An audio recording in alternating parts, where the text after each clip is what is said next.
দমদমা গ্রামে তৃণমূলের এক কর্মী শেখ হীরা তার বাড়ির সামনে বোম ফাটার অভিযোগ এবং তাদের অভিযোগ আপনার নেতৃত্বে এই ঘটনা ঘটেছে, কি বলবেন? ঘটনাটা ঘটেছে সকাল 8:30টায়, 8:30-8:15 এরকম একটা হবে শুনলাম। আমার কাছে খবর এসছে ফোনে, আমি জানলাম যে এরকম একটা ঘটনা ঘটেছে। গ্রামের ছেলেরা ওখানে গেছে, যারা দেখতে গেছে তাদেরকে মারধর করেছে। এখন ঘটনা হচ্ছে যে বোমটা ফাটিয়েছে কি অটোমেটিক্যালি ফেটেছে সেটা তো হীরার বাড়ির পেছনে, এবং সকাল 8:30-8:15 ঘটনা। আচ্ছা, ওই জায়গাটার পেছনে একটা কচুর জমি আছে, সেখানে সাধু জামাল নামে একটি লোক ওই কচুর জমিতে কাজ করছিল। তার পাশে আইসিডিএস সেন্টার আছে, সেখানে একটা নিপু গড়াই নামে একজন আইসিডিএস এর ওয়ার্কার বা হেল্পার কিছু একটা, সে ওখানে ছিল। তাহলে তারা সবচাইতে বেশি বলতে পারবে বোমাটা কি করে ফাটবে। এই যে বলছে সাহেব টাহেব নুরুলের নেতৃত্বে, এগুলো হচ্ছে ভিত্তিহীন কথাবার্তা। এটা বোলপুরের নির্দেশে এগুলো করা হচ্ছে। আমি আবারও বলছি, কিন্তু বোলপুরের নির্দেশে আমার ব্লককে নানাভাবে বিশৃঙ্খলা সৃষ্টি করে সুন্দর সংগঠনকে নষ্ট করে অপচেষ্টার বিরুদ্ধে আমি বারবার মুখ খুলেছি, আবার আমি এখনো মুখ খুলছি। এই যে ওখানে একটা ঘটনা ঘটলো, আর চটজলদি দুজন হাজির হয়ে গেল। আমি ফোনে খবর পেয়েছি, একটু দূরে আছে, তারাও দূরে আছে, কিন্তু তারা চটজলদি হাজির হয়ে যাচ্ছে ওখানে। ঘটনাটা কি? ঘটনাটা হচ্ছে, আমি আগেও বলেছি যে বোলপুরের নির্দেশে বকুল নামে ছেলেটি, যে মাইকে মিটিংয়ে বলে যে 90 লক্ষ টাকা আমার কাছে জায়গা বিক্রি করেছি, এটা খরচ করব, এবং এটা বোলপুরেরই নির্দেশ যে এই টাকা খরচ করে এই ব্লকটাকে একদম গন্ডগোল পাকিয়ে রেখে দিতে হবে, এবং সেই কাজটা করছি। আমি বারবার বলছি যে এই ছেলেটার নেতৃত্বে এই ছেলেটা টাকা পয়সা দিয়ে বিভিন্ন জায়গায় বোমা বন্দুক এ সমস্ত কিনে রাখছে। এই স্পেসিফিক্যালি কমপ্লেন আমি ICCUDPS এর কাছে করেছি। এই ভদ্রলোক এত নিষ্ক্রিয়, এর কোনো অ্যাক্টিভিটি নেই, একে বারবার বলার সত্ত্বেও কোনো অ্যাকশন নিচ্ছে না। সত্যিকারের যদি তদন্ত হয়, এই ভদ্রলোককে বাদ দিয়ে যদি তদন্ত হয়, আমি নির্দিষ্ট করে বলে দেবো কোথায় কোথায় বোমা এবং বন্দুক মজুদ রয়েছে, এবং সেখানে যদি না পাওয়া যায় তখন আমাকে বলা হবে যে জায়গায় পাওয়া যাবে না। তবে এই ভদ্রলোক থাকলে উদ্ধার হবে না। কেন? তার কারণ একে বলে দিলে সে বলে দেয় তুমি সরিয়ে দাও। এ এত নিষ্ক্রিয় এবং এইরকমই একজন অফিসার।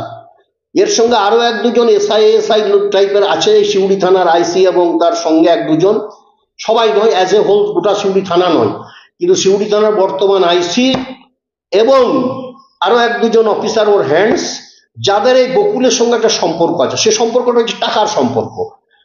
আবার সবচাইতে বড় ব্যাপার যেটা, এই আইসিও আবার বোলপুরের নির্দেশের বাইরে চলে না।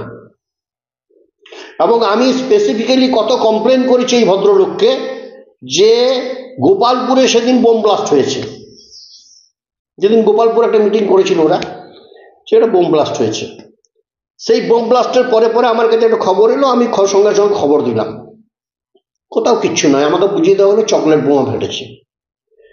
এবং আমি বলছি এই ভদ্রলোকের নিষ্ক্রিয়তার জন্য এবং বোলপুরের মদতে এই ভদ্রলোক আইসির নিষ্ক্রিয়তার জন্য বকুলের এই টাকা খরচ করে সিউড়ি 2 নম্বর ব্লকের বিভিন্ন কর্নারে আগ্নেয়াস্ত্র, এক্সপ্লোসিভ, ফায়ার আর্মস অনেক জমা আছে।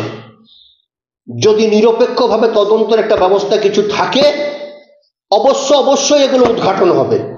এবং সেই কাজই দমদমাতে আজকে করেছে। কি করেছে? দিনের বেলায় হীরার বাড়ির পাশে বোমটা ব্লাস্ট হচ্ছে, বা অটোমেটিক ব্লাস্ট হয়েছে, বা ব্লাস্ট করানো হয়েছে, যাই বটে, তাহলে তার পাশে কচুর জমি, সেখানে সাধু জামাল বলে একটি লোক আছে, সে দেখতে পাচ্ছে। তার পাশে ICDS সেন্টার, সেখানে নিপু গড়াই নামে একটি মেয়ে, সে ওই সেন্টারে কাজ করে, সেও দেখতে পাবে। তাহলে এখানে গ্রামের লোকরা যখন দেখতে গেল যে ওর বাড়িতে এটা হয়েছে, মজুদ করা বোম ফেটেছে, একটা প্রচার হয়ে গেল, তখন গ্রামের লোকরা যারা দেখতে চাচ্ছে, তার মধ্যে সাহেব একজন আছে, সাহেবকে ধাক্কা দিয়ে মারতে মারতে বলছে শালা তোর গলায় পা দিয়ে মেরে দেবো, এই সমস্ত কথা একটা ভিডিও ফুটেজ দিয়েছে। উদ্দেশ্যটা বুঝতে হবে। কিন্তু আমি এই কথা খুব মানে উদ্বেগের সঙ্গে বলছি, এই বকুল নামে ছেলেটা যতক্ষণ অ্যারেস্ট না হবে, তাকে ধরে নিরপেক্ষভাবে যতক্ষণ পর্যন্ত না তাকে ইন্টারোগেশন হবে, ততক্ষণ পর্যন্ত এই ব্লকের কর্নারে কর্নারে যেটা এক্সপ্লোসিভ এবং ফায়ার আর্মস রাখা আছে সেটা উদ্ধার হবে না। এবং এটা আমি বারবার আইসিকে বলে আমি কোনো রেজাল্ট পাইনি, এবং এই আইসিকে বলার না বলা ব্যাপারটা একই। আমি বারবার বলছি, এই আইসি বোলপুর যা বলে আইসি তাই করে, এ আর কারো কথা শোনে না। আজকের ওই ঘটনা তাকে একটা নির্দিষ্ট করে খবর দেওয়া হয়, আমি আমি আমি খবর দেখছি যে আমার কানে একটা খবর এলো দমদমা গ্রামে এই ঘটনা ঘটেছে।